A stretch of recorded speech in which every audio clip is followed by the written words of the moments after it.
নমস্কার দর্শক বন্ধুরা, আমি প্রতিমা কুকিং উইথ প্রতিমা চ্যানেলে তোমাদের সবাইকে আবারও একবার আন্তরিকভাবে সুস্বাগতম। আশা করি বন্ধুরা তোমরা সবাই খুব ভালো আছো, সুস্থ আছো। আমিও তোমাদের মতো ভালো বন্ধু পেয়ে বেশ ভালো আছি।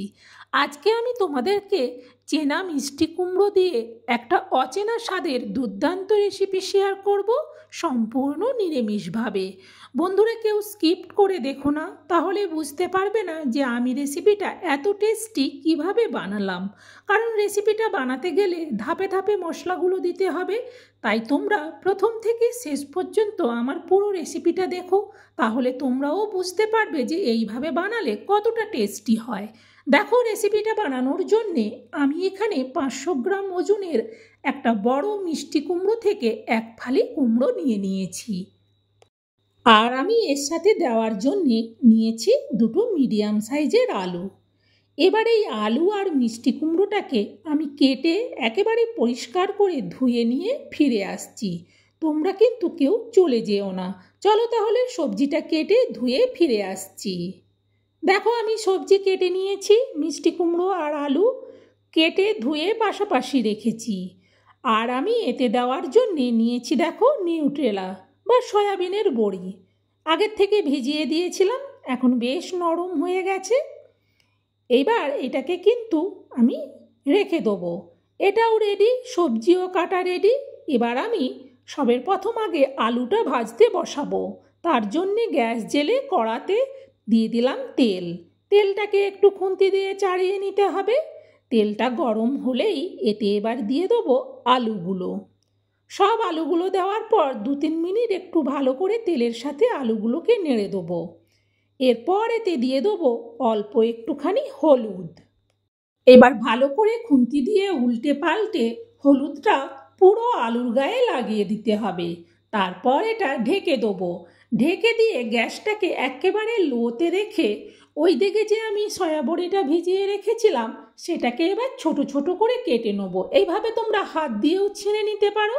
আমি এখানে কাঁচি দিয়ে করছি, কাঁচি দিয়ে করলে আরও কাজটা তাড়াতাড়ি হবে আর সাইজগুলোও বেশ সুন্দর হয়ে ছোট ছোট টুকরো হবে। বন্ধুরা, আমি কিন্তু এটা সম্পূর্ণ একটু অন্যভাবে বানাবো, তাই তোমরা কেউ স্কিপ করো না। দেখো, কথা বলতে বলতে সবগুলো আমার কাটা হয়ে গেছে। যেহেতু এগুলো ভিজে নরম, তাই কিন্তু বেশ চটপট কাটা হয়ে গেল। কতটা সুন্দর দেখতে লাগছে, একেবারে ঝিরিঝিরি হয়ে গেছে। এবার আমি এইটাকে পাশে রেখে দিয়ে আবারও গ্যাসের কাছে ফিরে যাচ্ছি, কারণ ওইদিকে আলুটা ভাজা হচ্ছে। তাই আমি কড়ার থেকে আবার ঢাকনাটা সরিয়ে আলুটাকে আবারও একটু উল্টে পাল্টে নাড়তে থাকবো। আলুটা বেশ ভালো করে কিন্তু ভাজা হয়ে গেছে, যেহেতু ঢেকে দিয়েছিলাম তাই আলুটা বেশ সেদ্ধ সেদ্ধও হয়ে গেছে। এবার ভাজা আলুগুলো একটা জায়গার মধ্যে তুলে নিচ্ছি সব। এরপর আমি এই কড়াইতে তেলের মধ্যে দিয়ে দেবো কেটে রাখা সয়াবিনগুলো। সব সয়াবিনগুলো দিয়ে দিলাম। দেওয়ার পর বেশ ভালো করে খুন্তি দিয়ে উল্টে পাল্টে নাড়াতে থাকবো। প্রায় 2.5-3 মিনিট এইভাবে আমি সয়াবিনটাকে ভালো করে ভেজে নিলাম। দেখো কতটা সুন্দর কালার হয়ে গেছে আর বেশ সুন্দর করে ভাজাও হয়ে গেছে। এবার আমি এগুলোকে নামিয়ে আর একটা জায়গার মধ্যে রেখে দেবো।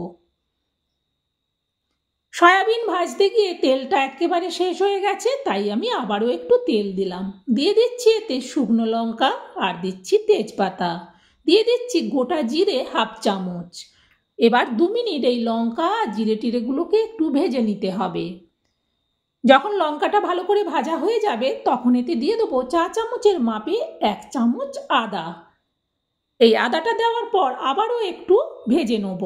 এরপর এতে দিয়ে দিচ্ছি পরিমাণ মতো লবণ আর দিচ্ছি অল্প একটু চিনি। লবণ চিনি দেওয়ার পর আবারও মশলাটাকে 2-3 মিনিট একটু ভেজে নেব, কারণ আদাটা দেওয়ার পর বেশি ভাজেনি, তাই এখন আদাটা ভালো করে ভেজে নিলাম। এরপর এতে দিয়ে দিচ্ছি হলুদ আর দিচ্ছি লঙ্কার গুঁড়ো। আবারও মশলাটাকে একটু খুন্তি দিয়ে 2 মিনিট নেড়ে নিতে হবে। এরপর আমি এতে দিয়ে দিচ্ছি ধনে 1 চামচ আর দিচ্ছি জিরে গুঁড়ো 1/2 চামচ। ধনে আর জিরে গুঁড়োটা দেওয়ার পর আবারও 2 মিনিট মশলাটাকে একটু ভেজে নেব।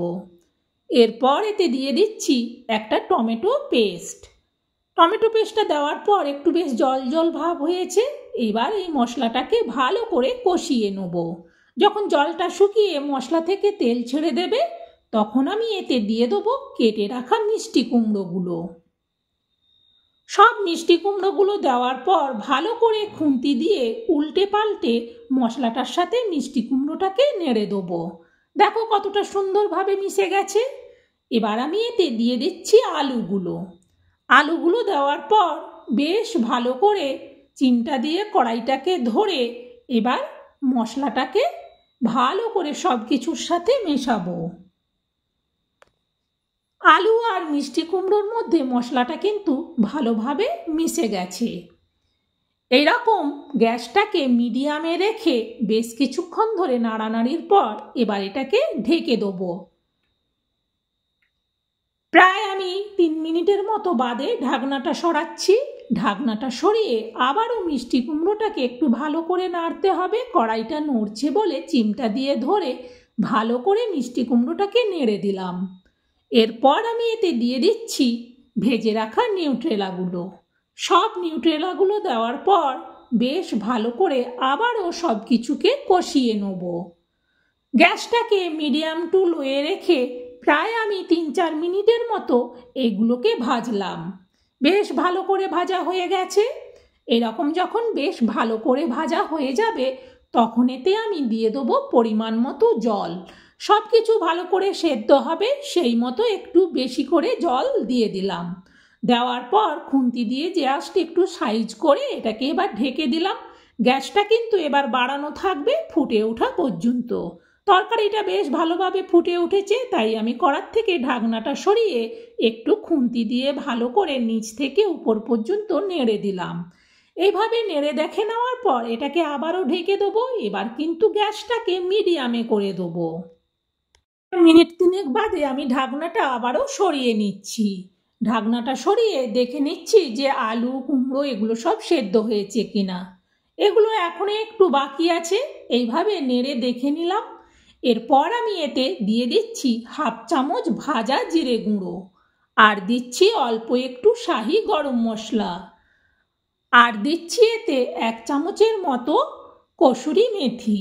এইগুলো দেওয়ার পর খুন্তি দিয়ে জাস্ট একটু মশলাটাকে ঝোলের মধ্যে ডুবিয়ে দিলাম। দেওয়ার পর এটা ঢেকে দেবো। এবার কিন্তু গ্যাসটাকে একেবারে লোতে রাখবো। প্রায় আবারও মিনিট 3 বাদে আমি ঢাকনাটা খুলছি।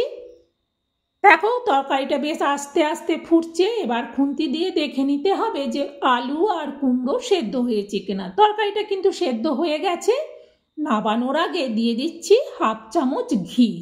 1/2 চামচ ঘি দেওয়ার পর ভালো করে এবার ঘি আর আগে যে মশলা দিয়েছিলাম সেগুলো সব উল্টে পাল্টে ভালো করে তরকারিটাকে বেশ এইভাবে মাখো মাখো করে নিতে হবে। আর এই রেসিপিটা যেহেতু নিরামিষ, তাই এটা নিরামিষ বন্ধুরাও বানিয়ে খেতে পারবে, আর যারা আমিষ খায় তারা তো খেতেই পারবে। এবার এই তরকারিটা নাবিয়ে নেব। তরকারিটা নাবিয়ে রাখার জন্য এরকম একটা বড় জায়গা নিয়েছি। পুরো তরকারিটা একেবারে আমি ঢেলে নিলাম জায়গাতে। বন্ধুরা এইভাবে নিরামিষ মিষ্টি কুমড়ো সয়াবিনটাকে ছোট ছোট করে কেটে রান্না করে যখন বাড়ির সবাইকে খাওয়াবে মনে হবে যেন নিরামিষ মিষ্টি কুমড়োর মধ্যে মাংসর স্বাদ পাচ্ছ। দুর্দান্ত লাগে রেসিপিটা খেতে।